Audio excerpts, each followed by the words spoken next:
Breaking news দর্শক, আপনারা দেখছেন নির্ভীক বিশ্লেষণ। আমি আপনাদের সঙ্গে রয়েছি এমডি হাজরাত। দর্শক, যে সমস্ত মানুষকে এসআইআরে হিয়ারিংয়ের জন্য ডাকা হয়েছে, সেই সমস্ত মানুষদের জন্য, সেই সমস্ত নাগরিকদের জন্য আজকের ভিডিওটা কাজে লাগতে পারে। যাদেরকে এসআইআরের হিয়ারিংয়ের জন্য ডেকেছে, কারো 25 তারিখে ডেট রয়েছে, কারো বা 29 তারিখ, এবং আগামী 7ই ফেব্রুয়ারি অবধি হিয়ারিং চলবে। এই হিয়ারিংয়ে যাব এবং কি নিয়ে যাব? কেউ বলছেন আমরা তো সব ডকুমেন্টস সাবমিট করেছি, নতুন করে আর কি ডকুমেন্টস নিয়ে যাব? তাদের জন্য এই ভিডিওটা। আমি এর আগেও একটা ভিডিওতে বলেছিলাম যে এসআইআরের হিয়ারিংয়ে যাদেরকে যেখানে যে সময় যেতে বলছে সেখানে পৌঁছতে হবে। হ্যাঁ, পৌঁছতে হবে আপনাকে। যদি না পৌঁছান তাহলে আপনার সমস্যা হবে। পরবর্তীতে আপনি ডিভোটার হয়ে যেতে পারেন। যদি ভোটার লিস্টে আপনার নাম না থাকে, আপনি এদেশের নাগরিকই নন, সেটা প্রমাণ করতে খুব বেশি সময় লাগবে না। তাই যে কোনো অবস্থাতে আপনার যত জরুরি কাজ থাক, আপনি এসআইআরের শুনানির দিন যে সময় আপনাকে বলেছে, যেখানে যেতে বলেছে সেখানে চলে যাবেন। কি নিয়ে যাবেন সেটা আমি বলছি। তার আগে আমি আর একটা কথা বলতে চাই, সাধারণত কাদেরকে এই শুনানিতে ডাকা হচ্ছে। 1 নম্বর, আমরা যেটা খোঁজখবর নিয়ে দেখলাম, 6 জনের অধিক সন্তান রয়েছে এমন বাবা মার সন্তানদের যাদের 2002-এর ভোটার লিস্টের নাম নেই, 2002-এর ভোটার লিস্টের নাম নেই, তালিকাতে নাম নেই। তাদেরকে কমিশন আরও একবার ডেকে ভেরিফাই করার জন্য তাদেরকে ডেকেছে, যাতে নিশ্চিত হওয়া যায় যে ধরুন আপনারা 6 ভাই বোন, কারো বাবার 6 ভাই বোন, 2002-এ তাদের লিস্টে কারো নাম নেই, কোনো সন্তানেরই নাম নেই। তাহলে 6 জনই তার বাবাকে রেফারেন্স করেছে অথবা তার মাকে রেফারেন্স করেছে। এই কমিশন দেখতে চাইছে যে একই বাবার 6 জনের সন্তান কি না, সেটা জানার জন্য তাদেরকে সন্দেহের মধ্যে রাখা হয়েছে। এটাকে বলছে লজিক্যাল ডিসক্রিপেন্সি। 2, আরও একটা রয়েছে, মায়ের সঙ্গে বা বাবার সঙ্গে 15 বছরের কম ব্যবধান রয়েছে এমন সন্তানদেরও ডাকা হয়েছে। এটা নিয়ে সুপ্রিম কোর্টের একটা ওরাল অবজারভেশন কয়েকদিন আগে তৃণমূলের সাংসদদের করা মামলাতে সুপ্রিম কোর্ট বলেছেন, কমিশন যখন এই বিষয়গুলো বলছিলেন, তখন তৃণমূলের যারা কৌশলী ছিলেন, তৃণমূলের পক্ষ থেকে মামলার কৌশলী যারা ছিলেন, তারা সেখানে বললেন যে 15 বছরের কম সেটা একই বাবা মায়ের সন্তান হতে পারে, কিন্তু কমিশনের যুক্তি ছিল অন্য। সেখানে সুপ্রিম কোর্টের ওরাল অবজারভেশনটা কি ছিল, যে আমাদের দেশে বাল্যবিবাহ কি হয়নি? তাহলে বাল্যবিবাহের পরেই তো হয়েছে বলেই তো 15 বছরের মায়ের থেকে সন্তানের 15 বছরের বয়সের ফারাক।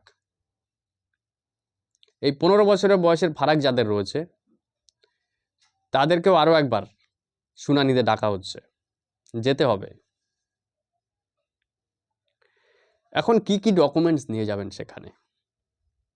অনেকেই বলছেন আমাদের কাছে তো কিচ্ছু নেই, কি নিয়ে যাব?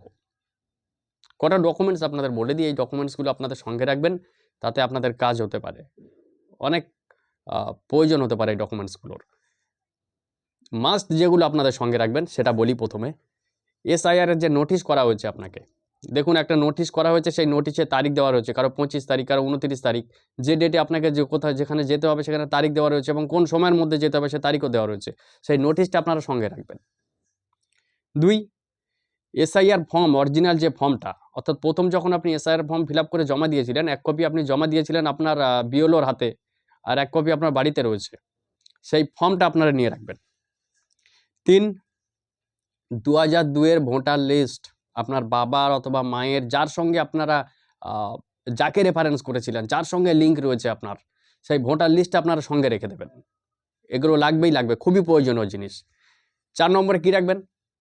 আপনার জন্ম সার্টিফিকেট সঙ্গে রাখবেন, মাধ্যমিক অ্যাডমিট সঙ্গে রাখবেন, মাধ্যমিক সার্টিফিকেট সঙ্গে রাখবেন, পাসপোর্ট সঙ্গে রাখবেন, এসসি এসটি ওবিসি যদি কোনো সার্টিফিকেট আপনার থাকে সেটাও সঙ্গে রাখবেন। 6 নম্বরে, বাবা অথবা মায়ের যার সঙ্গে আপনি 2002-এর লিঙ্ক করেছিলেন যার সঙ্গে, যদি বাবার সঙ্গে করেন তো বাবার সঙ্গে, যদি মায়ের সঙ্গে করেন তো মায়ের সঙ্গে, যার রেফারেন্স আপনি 2002-এর ভোটার তালিকাতে ব্যবহার করেছিলেন, সেই বাবা মায়ের Aadhaar card, voter card, PAN card এবং আরও যদি কিছু থাকে ডকুমেন্টস, এই সমস্ত ডকুমেন্টসগুলো আপনার সঙ্গে রেখে দেবেন। 7 নম্বর কি লাগবে? বিএলও লেটার, সেটাও আপনার সঙ্গে রাখবেন। আর একটা বিষয় এখানে খুবই গুরুত্বপূর্ণ, সেটা বলছি, আপনাকে যে শুনানির জন্য যে নোটিশ করা হয়েছে, যে নোটিশের উপরে বেস করে আপনি শুনানিতে যাবেন, যে নোটিশটা আপনারা এখন পেয়েছেন, সেই নোটিশের 1টা থেকে 2টো জেরক্স কপি করে রেখে দেবেন, যাতে আপনি একটা জমা দিতে পারেন বিএলওর কাছে, আর একটা কপিতে বিএলও আপনাকে সই করে ফেরত দেবে যে আপনি জমা দিয়েছেন, তার প্রমাণ হিসাবে আপনার কাছে রাখবেন। অনেকে বলছেন ওটাই জমা দিয়ে দেবো, না, 1 কপি সঙ্গে রাখবেন আপনার কাছে, তাতে আপনার কাজে লাগতে পারে। অবশ্যই একটা কপি আপনার সঙ্গে রাখবেন এবং এক্সট্রা একটা বা 2টো কপি জেরক্স করে রাখবেন। তাতে করে আপনি যে ডকুমেন্টস জমা দিয়েছেন বা আপনি হিয়ারিংয়ে গিয়েছিলেন, তাতে করে আপনার সুবিধা হবে। এরই সঙ্গে সঙ্গে আরেকটা কথা বলি, আরও একবার বলি, হিয়ারিংয়ে আপনাকে যেতে হবে যখন যেখানে ডেকেছে সেখানে যেতে হবে। আমাদের রাজ্যে আপনারা হয়তো অনেকে জানেন, খবরটা গতকাল ব্রেক হয়েছে, election commission of India commission পরিষ্কার জানিয়ে দিয়েছে, আমাদের রাজ্যে প্রথম দফাতে যে প্রায় 31,68,000 মানুষকে প্রথম দফা শুনানির জন্য ডাকা হয়েছিল, তাদের 10% মানুষ শুনানিতে অনুপস্থিত ছিলেন, শুনানিতে যাননি। কমিশন স্পষ্ট বলে দিয়েছে তাদের কি হবে, তাদের ভবিতব্য বলে দিয়েছে। আগামী 7ই ফেব্রুয়ারির পর যদি তারা না যায়, 7ই ফেব্রুয়ারির আগে যদি তারা শুনানি কেন্দ্রে কোনো অবস্থাতে না যায়, তাহলে প্রায় 3,20,000 মানুষ, 3,20,000 মানুষকে ভোটার তালিকা থেকে বাদ দেবে কমিশন, সাবধান করে দিয়েছে। আমি এই কথাটাই বারবার বলার চেষ্টা করছি, আপনারা যাবেন শুনানিতে, যা কিছু আছে আপনার ডকুমেন্টস সেগুলো নিয়ে যাবেন, অ্যাটলিস্ট আপনি শুনানিতে যাবেন,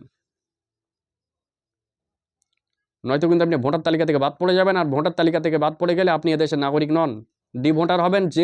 যদি রাজ্যে কখনো এনআরসির মতো কিছু না, মানে নিজের নাগরিকত্ব প্রমাণ করার জন্য যদি এনআরসি চালু হয় বা এই ধরনের কিছু যদি চালু হয়, তাহলে আপনি খুব অসুবিধার মধ্যে পড়বেন, খুব বিড়ম্বনার মধ্যে পড়বেন এবং আপনার ঠিকানা হতে পারে ওই ডিটেনশন ক্যাম্প। শুনানিতে আপনি যাবেন, যে কোনো অবস্থাতে যাবেন। দর্শক, আপাতত এই পর্যন্তই। ভিডিওটা যদি ভালো লাগে তাহলে অবশ্যই লাইক, কমেন্ট এবং শেয়ার। একই সঙ্গে আমার যারা নতুন দর্শক রয়েছে আমার চ্যানেলের, তাদের উদ্দেশ্যে বলবো চ্যানেলটা সাবস্ক্রাইব করে পাশে থাকার জন্য। Thank you.